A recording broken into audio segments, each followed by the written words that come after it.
Good evening, ladies and gentlemen. Welcome to this Sunday's 9 p.m. premiere Let's Talk Trek show with me, your host, Richard. Spoilers warning ahead. I'm going to be talking about Strange New Worlds. So if you haven't seen it yet, what have you been doing? Okay, to be fair, you might be at the beach or something because the weather's got a lot nicer now. However, if you haven't seen it yet, I'm going to be talking about some spoilers. Yes, I'm very sorry. There's no Carl. There's no James. There's no Dan. You've literally just got me. However, it's not a bad thing that you've just got me because I'm just popping in the comments now. If you would like to come on the show this week, you don't have to come on camera. You can just dial in with your audio interface if you like. If you want to pop in and say hello on the show and give me your thoughts on this week's Strange New Worlds, I thought we might have a bit of a phone-in show. I thought that would be good fun. So please do pop in, click on the link, and we'll talk about Strange New Worlds. We're going to go straight into it, I think, because it was a really good episode this week. So I think there's a alert thing Dan tells me I have to put on here. Where we go? Spoiler alert.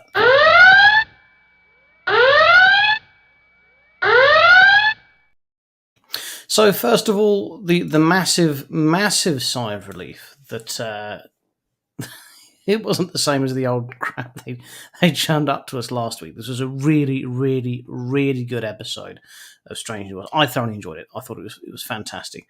From start to finish, there was one small bit about it I didn't like, but moving on the moment, from start to finish, it was great. I think they're getting the balance right with this show. I really do think they are.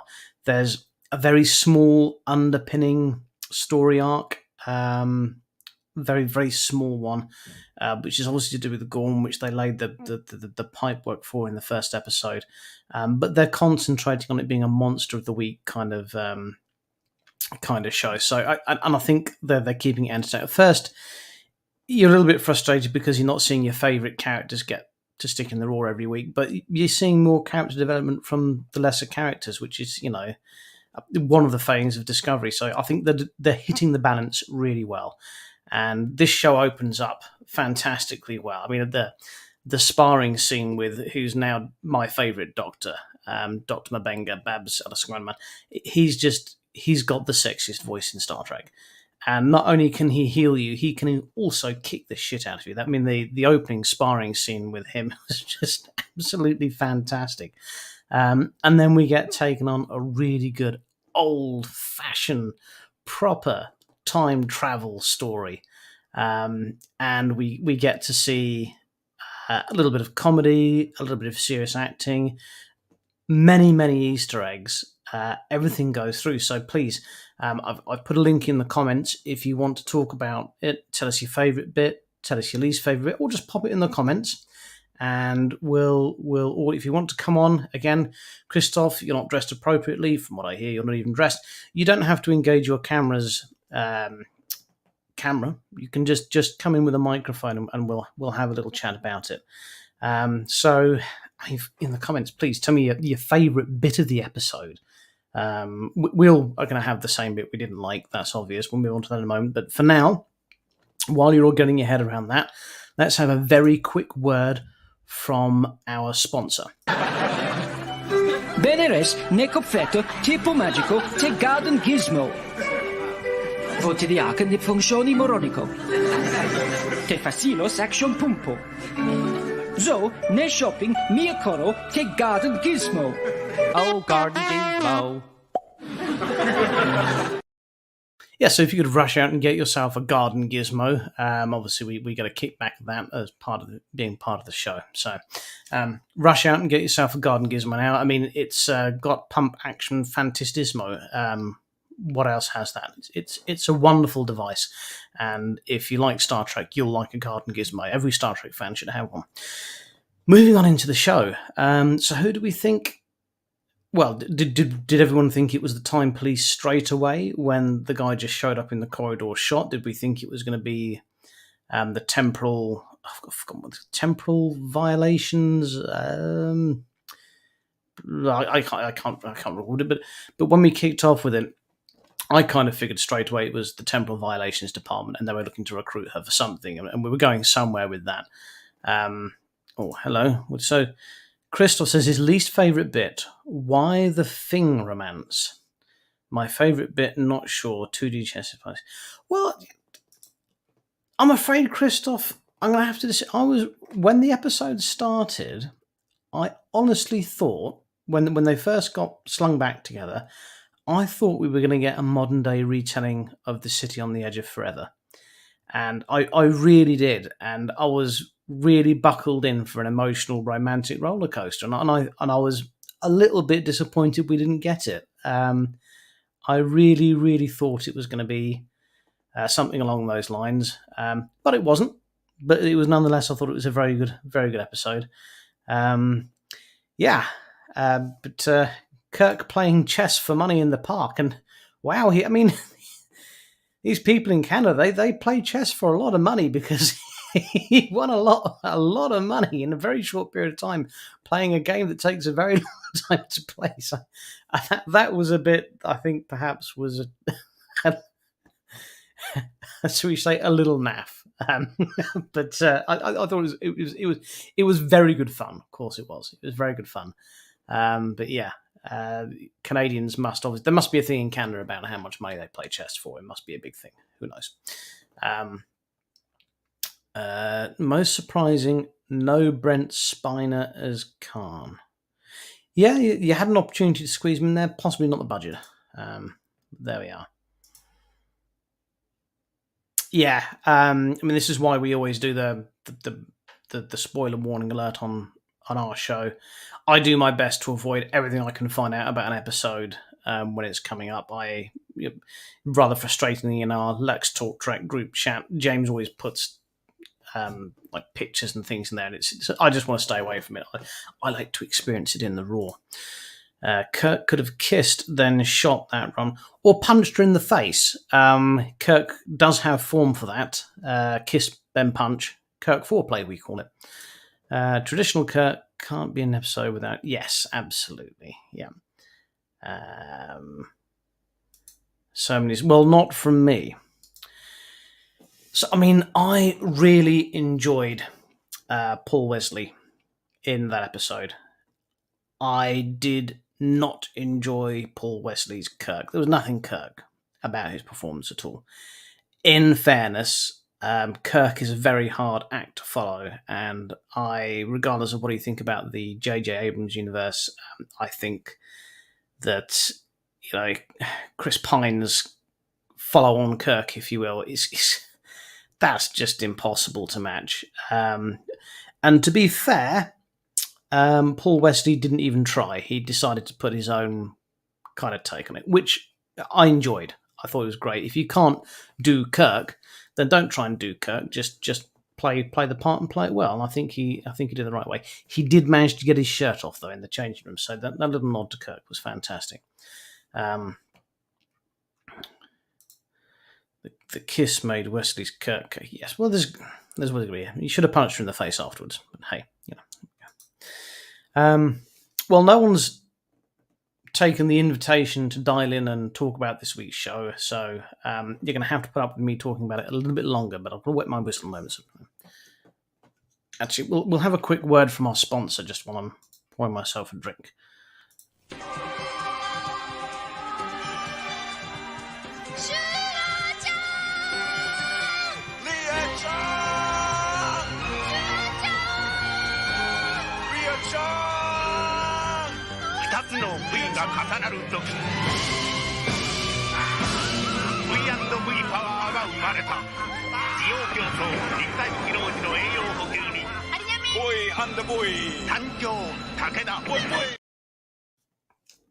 Yeah, so get yourself a can of Arnie's energy drink there, because that supports the show.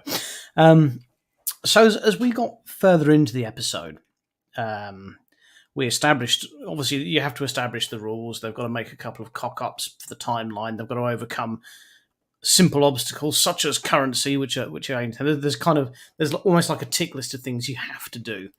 And then the again on the tick list is you have to find someone that can help you, and this is where we got introduced to Sarah, who really, if you watch, no,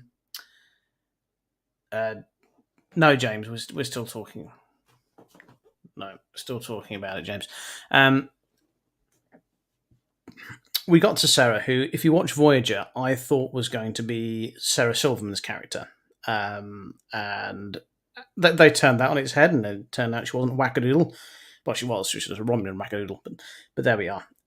So there were a lot of things that it kind of felt like it was going to follow a formula, and then it turned it around back on itself, which was nice because it kept, as much as it's giving nods to previous episodes of Star Trek, it's doing its own thing, which I really enjoyed.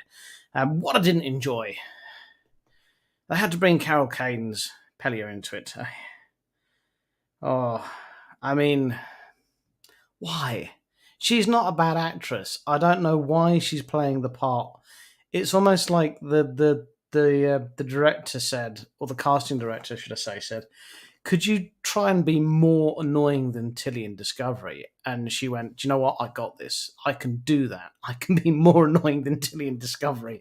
Watch this. And off she's gone, and she has actually done it. She's become more irritating than Tilly in Discovery. It's even worse just how good last season Engineer was to be replaced with a character that literally is as awful as that. It's a shame because she's a good actress, but let's just hope she doesn't make a reappearance. Let's hope she's Pulowski, and she only does like one season. They bring back the blind android engineer because I can't cope with Carol Kane as Pelia anymore. It's too much. It's not fair on us. It's not fair on you.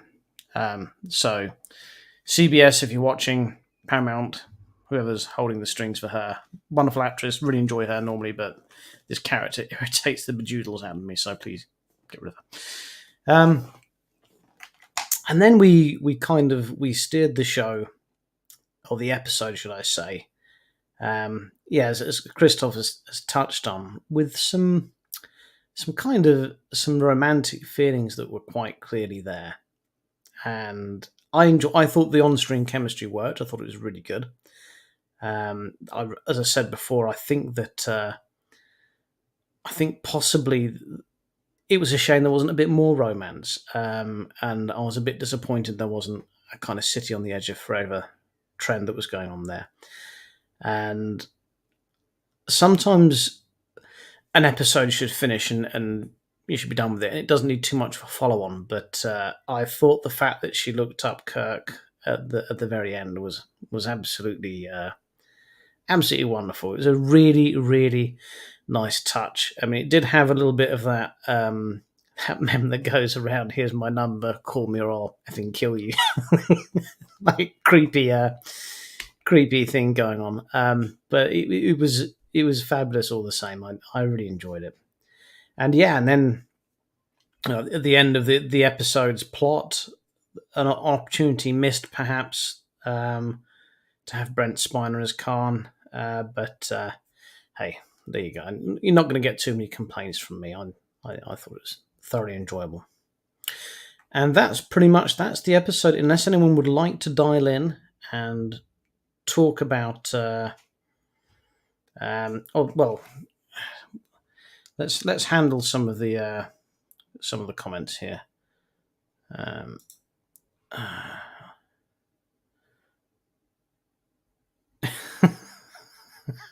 Christoph, do you know something about British girls that I don't?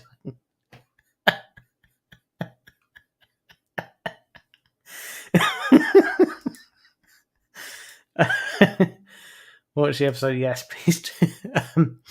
If you watch the episode, too much chemistry. I think I thought they did well to fit in as much chemistry as they did. 0 to guess. Well, it was Kirk. Kirk has this effect on multiple species and multiple genders. That's just who he is. I have a similar effect, but kind of in the opposite direction. Yeah, I mean, there must be balance to the Force. So Victoria's not watched a huge amount of Star Trek, and at some point you must go and watch the original series. And it is, luckily, the original series you can dip in and out of wherever you like.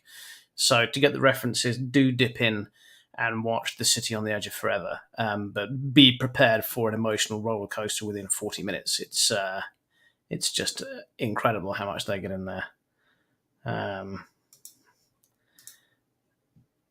I use my tongue for speaking and Okay, Christopher. So I think we've covered this week's show. Oh, no. Yes. Yeah, it's sad and beautiful. I do get asked the question sometimes when people say, where should I start with Star Trek? And a lot of people say, well, you have to start with the original series, start and just work all the way through. But, it's kind of like Voyager. If you want them to be interested in it, you can't ask them to start like with the first couple of seasons of Voyager because it's real humdingers. But if you want to talk about a real standout episode of Star Trek, and I think what the episode demonstrates in The City of the Edge of Forever, more than anything else, is the absolute class writing that they were putting out there. For its time, for any time, how they can squeeze that much of a roller coaster into just 40 minutes. It still astounds me when I watch it now. It's not dated at all because it's written so well. So yeah, if you want just a one-off episode to watch, then yeah, don't watch the one with the Gorn. Okay, because that is dated. It's good fun. But yeah. Just saw Paul has Polish parents. Real name Paul Thomas Wasilewski. I can't say that. Well, there we are. So we've covered this week's show. We've had a word from this week's sponsor. You've had me wittering on at you now for, goodness me, 17 minutes.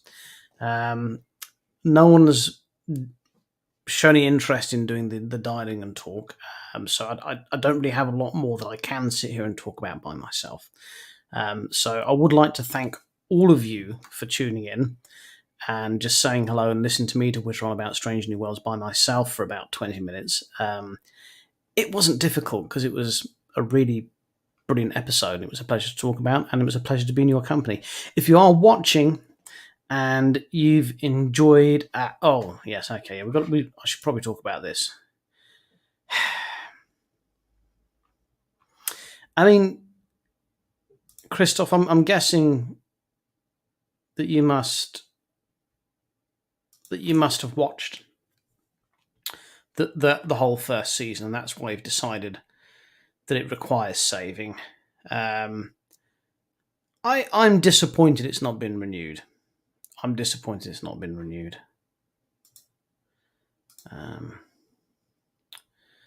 Oh, wasn't that marvellous? Wasn't it? Wasn't it, though? Wasn't it absolutely wonderful? So if you've got an Audible credit to spare, Leah, Andrew J. Robinson's A Stitch in Time, who played Garak in Deep Space Nine, that's coming out on Audible, I believe, next month. So hold on to your Audible credit for that, because that's going to be that's going to be brilliant. But yeah, wasn't Kate Mulgrew's? What about? It was one of my favorite, not just one of my favorite Star Trek books. I think it's one of my favorite books. I absolutely adored it. But yeah, if you've got a credit, you're wondering what to spend on, just double check and when Andrew J. Robinson's book's coming out. So yeah. No one else seems to want to save it, Christoph. So the campaign dies there. Do you think it was because the next episode seemed like it was going to be based around a lot about Chakotay, and they just thought no one would care? But there we go. Right, yes. So back to thank you ever so much for tuning in, and sorry it's a bit of a shorter show than it normally would be, and a little less sort of Trek heavy.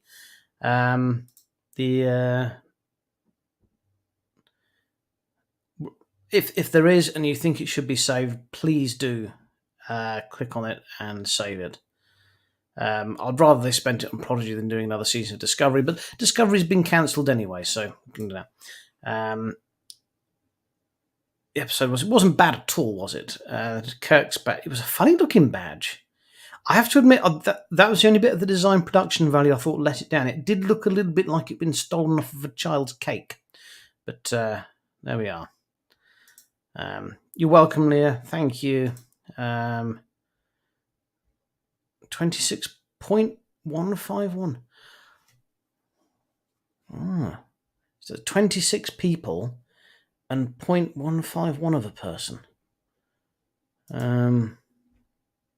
Well, it's always a good reason to go to the pub. Yeah, please do get in there and please do sign the petition. If anything, if they're spending the money on that, then they won't spend it on another series of Discovery. But thank you so much for tuning, everyone. If you're watching, if you've enjoyed me rambling for the last 10 minutes or so, could you please hit the like, subscribe, share button, things that we do. And also, please do buy yourself a garden gizmo and Arnold Schwarzenegger's energy drink, and we'll get a kickback from that. So, as always, look after yourselves and each other.